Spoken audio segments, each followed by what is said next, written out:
You have all seen the headlines. Nvidia, the American giant, forced to retreat from China. A market share collapse from 95% down to zero. On the surface, this looks like a political victory for Washington. It looks like a successful crippling of China's AI ambitions.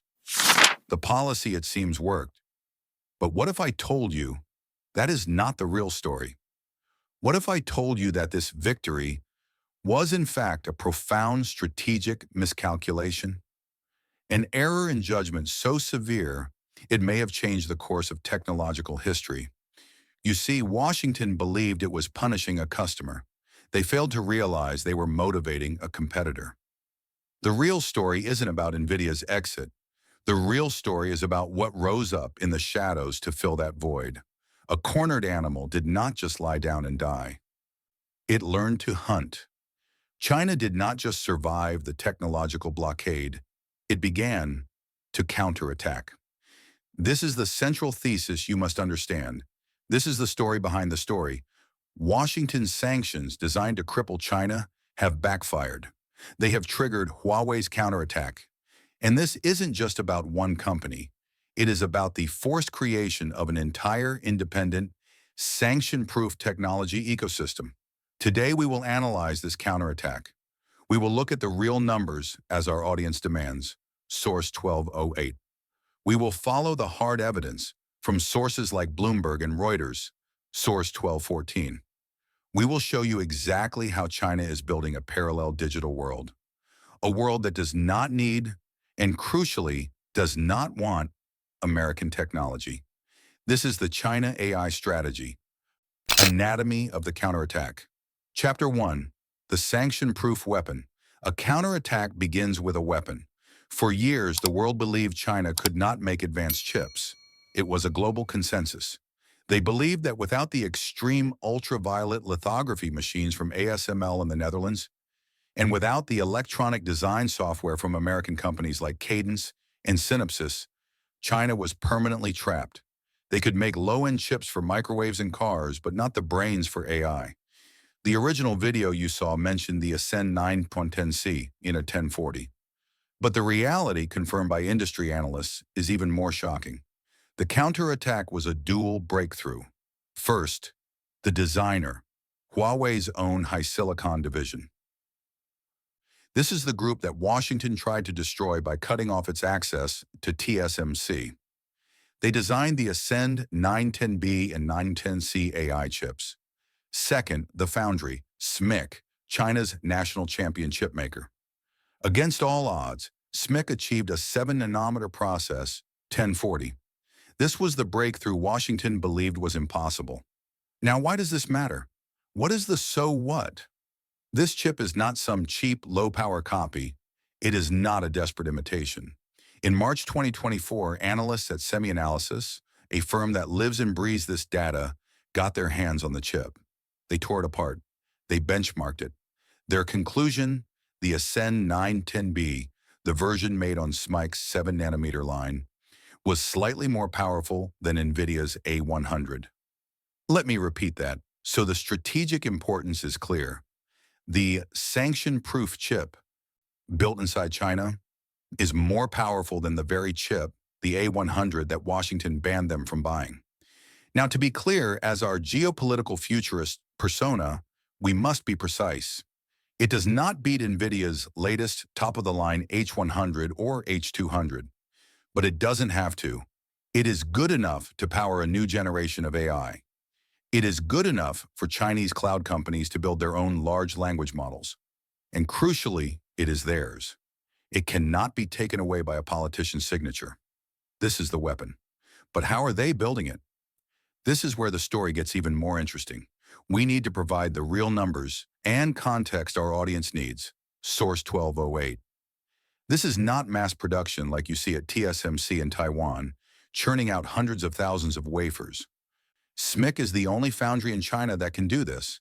And according to the Mercator Institute for China Studies, they face a severe capacity constraint.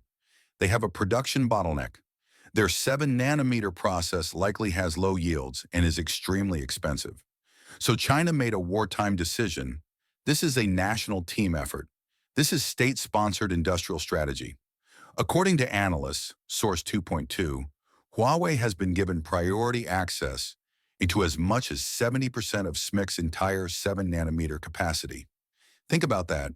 China is focusing its most valuable limited resource, its entire advanced chip-making capability, on a single mission, arming its national champion. They are building the arsenal for the China Semiconductor Self-Sufficiency Plan. This is the hardware, the foundation. But a weapon is useless if you don't have a soldier to fire it. A chip is just sand without software. Chapter 2, the Software Fortress. This brings us to the most important part of this analysis. This is the core insight. The plus 130% value that most have missed prompts step 3. A chip is just a useless piece of sand if it has no software. The true war is not over hardware, it is over the ecosystem. For 30 years, America has dominated the world through 2 operating systems, Microsoft's Windows for the PC and Google's Android for the mobile phone. This duopoly is a source of immense geopolitical power. It controls what apps you can use, what data is collected, and what digital services can exist. When Washington sanctioned Huawei, the killer blow wasn't just the chip ban. It was revoking their license to use Google's Android. That single move was supposed to be the end of Huawei's consumer business globally. China's counterattack? HarmonyOS. At first, the world dismissed it. They called it a simple fork of Android, a skin, a marketing gimmick. They were wrong. What we have seen is perhaps the fastest rise of an operating system in history. Let's look at the real numbers, source 1208. As of October 2024, Huawei has stated that HarmonyOS is now active on 1 billion devices, source 3.1. 1 billion. But the more critical number, the one that should concern strategists in Washington, is this. In the first quarter of 2025, right here in their home market of China, HarmonyOS officially surpassed Apple's iOS, source 3.1, 3.2. It now holds 19% of the Chinese market, second only to Android. It beat Apple. But the real strategic move, the point of no return, is what happened next. In October 2024, Huawei released HarmonyOS NEXT. This is not another skin on top of Android. This is what we, as strategists, call burning the boats. According to the Jamestown Foundation and App in China, HarmonyOS NEXT completely removes Android compatibility, source 4.2, 4.3. It severs the final link to American technology. It cannot run Android apps. The bridge is gone. This is a strategic gamble of incredible proportions. It forces the entire Chinese technology ecosystem, all 1.4 billion people, to make a choice. And they have. Right now, major companies like Tencent, the creator of WeChat, and Alibaba, the Amazon of China, are on a massive hiring spree for HarmonyOS engineers. They are rebuilding their entire app ecosystems from scratch, just for China. They are building a walled garden, a software fortress, completely independent of American control. Even if Washington lifted all sanctions tomorrow, Tencent is not going to fire those engineers. Huawei is not going to abandon its 1 billion users. The dependency has been broken forever. This is the China tech ecosystem. It is a fortress built on its own hardware and its own software. Music transition. Chapter 3, the new tech alliance. This brings us to the final and most alarming part of this counterattack. This new ecosystem, this China stack, is not just for China. It is now ready for export. For decades, the world had only one choice. If you were a developing nation in Asia, Africa, or South America, and you wanted to build a modern digital economy, you bought the US stack. That meant Intel or AMD chips on Windows servers, running Oracle or Microsoft databases, on AWS or Azure cloud services, and your citizens use phones running Google's Android. You bought the entire package, and with it, you implicitly accepted American standards, American regulations, and American geopolitical influence. Today, for the first time in history, there is a second option on the menu, the China stack. Huawei Ascend AI chips, running on the Pangu AI model, and on top of the GaussDB database, and powered by HarmonyOS, and hosted on Huawei or Alibaba Cloud. Why is this so appealing? For nations in the BRICS alliance, Brazil, Russia, India, South Africa, and the new members, and for the global South, the China stack comes with a powerful, seductive promise. All the technology you need, with none of the political strings from Washington. It is a sanction-proof ecosystem for a multipolar world. This is not a theory. It is happening right now. Let's look at the evidence. At the 2025 BRICS Forum, China officially committed to deepening AI cooperation with all members, Source 5.1. This isn't just talk, this is policy. In July 2025, China issued a global AI plan that it specifically stated responds to the calls of the global South to bridge the digital divide, Source 5.3. But here is the most concrete case study, the real numbers, Source 1208. Saudi Arabia. Saudi Arabia has its Vision 2030 plan, a multi-trillion-dollar effort to diversify away from oil. A core part of that plan is digital sovereignty. They do not want their entire digital future, their smart cities, their financial systems, to be dependent on American political whims. They watched what happened to Russia's access to the SWIFT network. They learned. So what did they do? In September 2024, Huawei Cloud launched a massive AI-ready infrastructure hub in Riyadh, Source 6.2. Huawei is not just selling hardware, it is providing its Pangu AI models and its GaussDB database to fuel Saudi Arabia's Vision 2030, Source 6.3.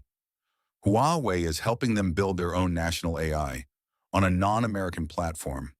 The same story is repeating in Indonesia, in South Africa, in Brazil. This is the BRICS Technology Alliance in action. This is not just a counterattack anymore. This is the beginning of a great fracture, a split in the world's technology stack, the digital Iron Curtain. So let us recap the story.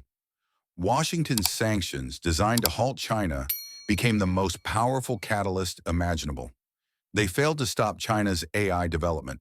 Instead, they forced Huawei to forge a new weapon, the Ascend 910B, a chip that competes with America's A100. They forced China to build a new fortress, HarmonyOS, an ecosystem with 1 billion users that has already defeated Apple in China. And now, they are exporting this entire sanction-proof stack to new allies, under the powerful, appealing banner of digital sovereignty. The Huawei counterattack is real, it is strategic, and it is successfully splitting the technology world in two. This brings us to our final critical question, a question for our community. As China builds this new parallel tech world for the global South, will this lead to more competition and innovation for everyone? Or will it create a new digital Iron Curtain, dividing the world for decades to come? Let me know your thoughts in the comments below. But while China is building this new alliance, there is one last question we must answer. Who is actually paying the price for Washington's strategic miscalculation? Who is paying the bill for this policy? In our next video, we will investigate the silent victims of the chip war. We will show how this same policy, which failed to stop China, is successfully crippling America's own companies, like Intel, AMD, and Qualcomm. Click the video on the left of your screen to watch that analysis. To make sure you don't miss our strategic analyses of how our world is changing, be sure to subscribe and turn on notifications. Thank you for watching.